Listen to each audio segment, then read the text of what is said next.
लगातार झूठ बोल रहे हैं कि भारतीय जनता पार्टी की सरकार के दौरान 76,000 करोड़ रुपए का ऋण पहुंचा था।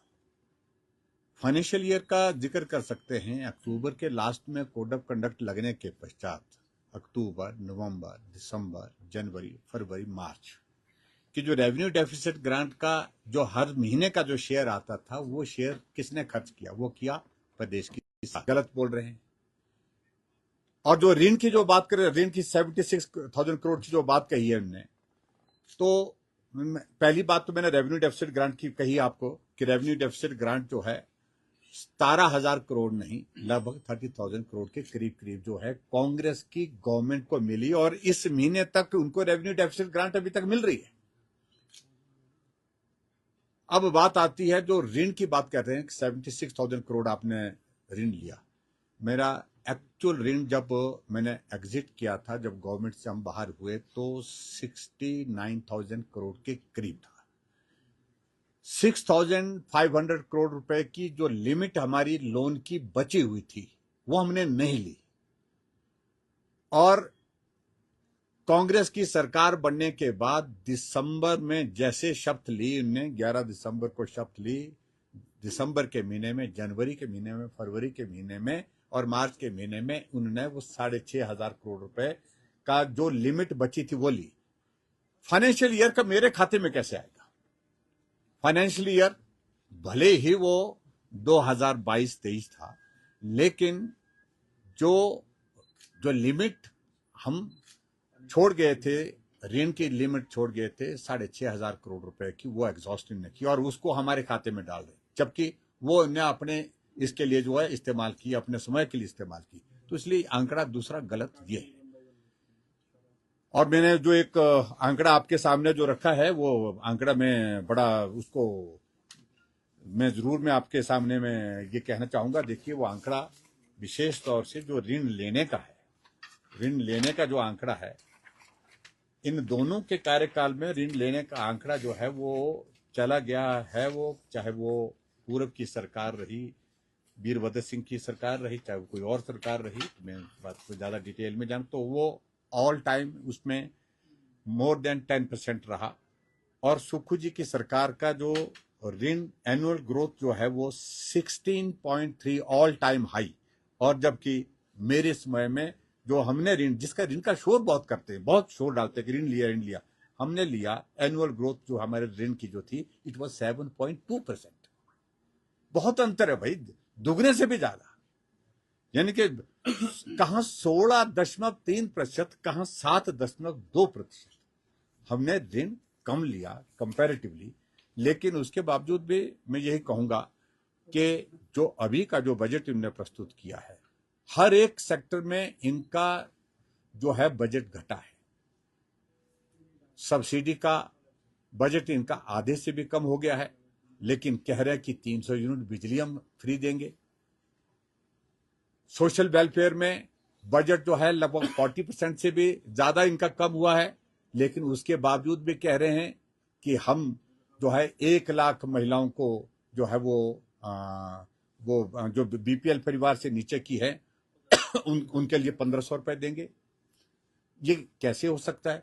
ना पहले कर पाए हैं जो गारंटियां दी थी, ना ही अब वो कर पाएंगे।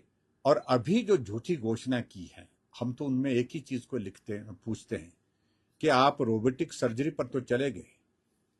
पिछले 2 सालों से चंबा के मेडिकल कॉलेज की, हमीरपुर के मेडिकल कॉलेज की टेंडर जो है वो फर्नीचर के, कुर्सी और मेज के नहीं हो पा रहे, वो नहीं ले पा रहे आप। रोबोटिक सर्जरी की जरूरत हिमाचल प्रदेश में चुनिंदा स्थानों पर है, लेकिन ये जिद के साथ इस प्रकार से आप अभी भी देखिए कि बेसिक स्वास्थ्य की सुविधाएं उपलब्ध नहीं है। हिम केयर का पैसा आपने इलाज के लिए, जो बीमारियां हैं उनके लिए बंद कर दिया है। आपने सहारा योजना का पैसा देना बंद कर दिया है। लेकिन उसके बावजूद अब रोबोटिक सर्जरी जो सिलेक्टिवली सभी बीमारियों के लिए नहीं, कुछ एक बीमारी के प्रोसीजर के लिए इस्तेमाल की जाती है, और उसमें और भी टेक्नोलॉजी लैप्रोस्कोपिक उसमें आ गई है, वो बहुत बेहतर परफॉर्म कर रही है। कम कॉस्ट पर आप बहुत बेहतर ट्रीटमेंट कर सकते हैं। लेकिन हमें समझ में नहीं आ रही है इस दिशा में क्यों जा रहे हैं। कोई तो वजह होगी, और वजह का जिक्र जब हम करते हैं तो वो परेशान होते हैं। जो रोबोटिक मशीन ली जा रही है उसकी बाजार कीमत का हमने जो डेविंसी की जो अगर हम देख रहे हैं तो उसमें 16.5 करोड़ से 17 करोड़ के बीच में जो है बेस्ट मशीन जो है वो अवेलेबल है। तो 28 करोड़ में क्यों ये प्रश्न पैदा हो रहा है। अगर नहीं आपने 28 करोड़ में लिए तो आप पूरा डिटेल दे दें, आपको कौन रोक रहा है। आप जानकारी दें कि कितने में खरीदी है। एएमसी में क्या आपने उसमें प्रोविजन जोड़े हैं, एनुअल मेंटेनेंस के लिए आपने क्या एग्रीमेंट किया है। इन सारी चीजों को लेकर के स्पष्ट करें। जब प्रदेश पूछ रहा है जानकारी क्यों छुपाई जा रही है, इसलिए इन बातों को लेकर के प्रश्न खड़े होते हैं। ओबराय के होटल का फैसला जो हुआ मेरे ख्याल में लगभग 2 साल होने लगे, लेकिन 1.5 साल 2 साल के लगभग हो गया, उसकी बिडिंग क्यों नहीं हो पा रही है। आपके जो आपने जो प्रोजेक्ट पीएसयूज को जो हमने जो दे रखे, पिछली सरकार ने जो फैसला दिए, जिन प्रोजेक्ट को हम बनाने की स्थिति में नहीं हो पा रहे थे, जिन प्रोजेक्ट के लिए प्राइवेट सेक्टर से कोई 4-4 बार जो है बिडिंग करने के बावजूद कोई आने के लिए तैयार नहीं था, और उस सूरत में वो गवर्नमेंट ऑफ इंडिया के पीएसयूज को दिया, हमने कोई प्राइवेट किसी ठेकेदार को नहीं दिए वो। लेकिन आप जो है पहले दिन से कह रहे हैं कि हम वापिस लेंगे, हम वापिस लेंगे। 3.5 साल हो गए, मोर देन 5,000 करोड़ रुपीज जो है वो पीएसयूज उन पर काम करते हुए खर्च कर चुके हैं। क्या अभी तक भी आप वापिस नहीं ले पाए? तो उसकी वजह बताएं। बीबीएमबी के शेयर की बात कर रहे हैं, अभी तक क्यों नहीं लिया? आप बोल रहे हैं कि हम लेकर के आएंगे, आप लेकर के आइए। तो इसलिए बहुत सारी चीजें ऐसी हैं जहां बातें बहुत कही जा रही है, बातें बहुत की जा रही है, लेकिन जमीनी हकीकत है वो कुछ नहीं। और आज जो अनफॉर्चुनेट एक बिल जो पारित किया गया, जिसकी पीड़ा मुझे बहुत ज्यादा इसलिए है क्योंकि नाम हमारी विधवा माताओं बहनों का लिया जा रहा है उनके लिए, और उसके बाद नाम ऑर्फन बच्चे जो माँ बाप के बिना हैं उनका जिक्र किया जा रहा है। उनके लिए बात कह रहे हैं कि हम सेस लगा रहे हैं डीजल पेट्रोल पर, लेकिन सच्चाई अलग है। पैसा उनके नाम से लिया जा रहा है, लेकिन पैसा खर्च कहीं और किया जाएगा। मैं इनसे ही पूछता हूं, आप मिल्क सस क्या पैसा ले रहे हैं, एक्साइज इसमें ले रहे हैं, शराब पर ले रहे हैं, दूसरी चीज पर ले रहे हैं, लेकिन उसके बावजूद दूध की कीमतें जो आपने बताई थी ना वहां पहुंची हैं, और ना ही दूध बेचने वाली माताओं बहनों को दूध की कीमत समय पर मिल पा रही है। कहां जा रहा वो पैसा? लगाया तो मिल्क सेस, लगना तो जाना तो वही चाहिए था वो, लेकिन वहां नहीं जा रहा है। इसलिए सरकार अपने खर्चे को चलाने के लिए ये ढाल के रूप में इस्तेमाल कर रहे हैं ऑर्फन बच्चों को और विधवाओं को। मैं समझता हूं ये बहुत पीड़ादायक भी है, दुखद भी है, और उचित तो बिल्कुल भी नहीं है, जिसका हमने विरोध किया। सर, जो सैलरी डेफर करने की बात बजट के दौरान आई थी, और इससे पहले इतना बड़ा सप्लीमेंट्री बजट 40,000 करोड़ रुपए से ज्यादा का, तो ट्रेजरी ओवरड्राफ्ट हो रही, क्या लग रहा है सर ये फाइनेंशियल इमरजेंसी की तरफ? नहीं, मैं देखो, मैं सीधी सी बात कह रहा हूं कि हिमाचल प्रदेश जो है फाइनेंशियल इमरजेंसी की ओर बढ़ चुका है। इसके पश्चात बचता क्या है? जब आप सैलरी डेफर करने की बातें कह रहे हैं, 50%, 30%, 20%, 3% का आपने ऐलान कर दिया, तो ये एक तरह की फाइनेंशियल इमरजेंसी ही है। सिर्फ इतना ही है कि फाइनेंशियल इमरजेंसी आपने जो है नोटिफाई नहीं की है। आर्टिकल 360 के अंतर्गत फाइनेंशियल इमरजेंसी जब लगती है तब ये सैलरी रोकने का, सैलरी काटने का प्रावधान उसमें है, लेकिन उसके बिना आप नहीं कर सकते। और मैंने इसका उदाहरण दिया, आंध्र प्रदेश ने कोविड के दौरान जो है वो सैलरी काटी थी, और आखिरकार सरकार उसमें हाई कोर्ट में भी हारी और सुप्रीम कोर्ट में भी हारी, और 6% इंटरेस्ट के साथ उनको देना पड़ा था।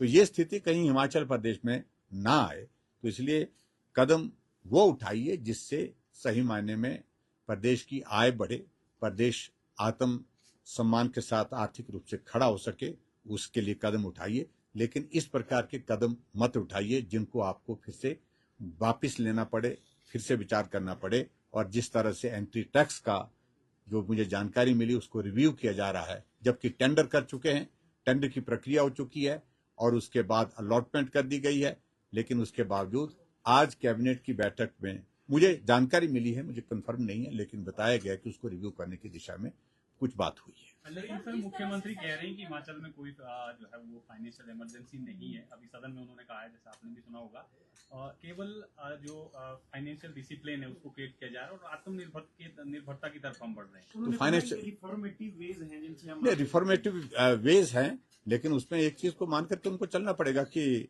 और बहुत सारे रास्ते थे जिन रास्तों को अपनाया जा सकता था, लेकिन इस तरह से जिन चीजों पर लीगली आप वीक हैं, कानूनी तौर पर आप कर नहीं पाएंगे, उस सारी चीज को लेकर के चिंता का विषय है। ये तो सिर्फ और सिर्फ देखो चालाकी है, सीधी सीधी सी बात चालाकी है, राजनीतिक इसके पीछे सोच है कि 6 महीने तक डेफर करेंगे, 6 महीने के बाद बोलेंगे अभी आर्थिक स्थिति नहीं बन पाई, फिर डेफर करेंगे, फिर उसके बाद 6 महीने के बाद फिर तब तक के लिए विधानसभा के चुनाव आएंगे और अपना वक्त निकालेंगे, आने वाली सरकार को संकट में डालेंगे। ये इनका एक नजरिया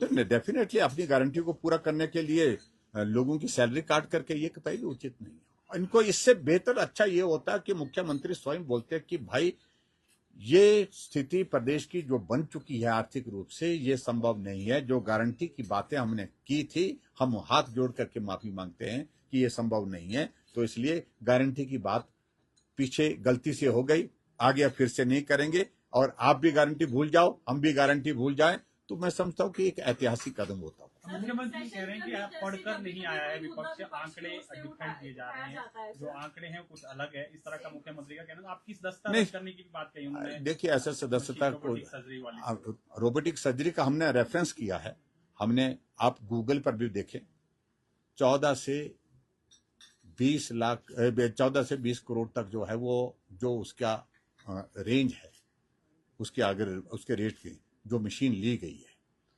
और सही मायने में मशीन उसमें ये भी होता है, अगर वॉल्यूम आप एक खरीद रहे हैं तो रेट थोड़ा महंगा पड़ता है, दूसरी लेते हैं तो रेट और कम करती है वो कंपनी, 3 लेते हैं तो और कम होता है।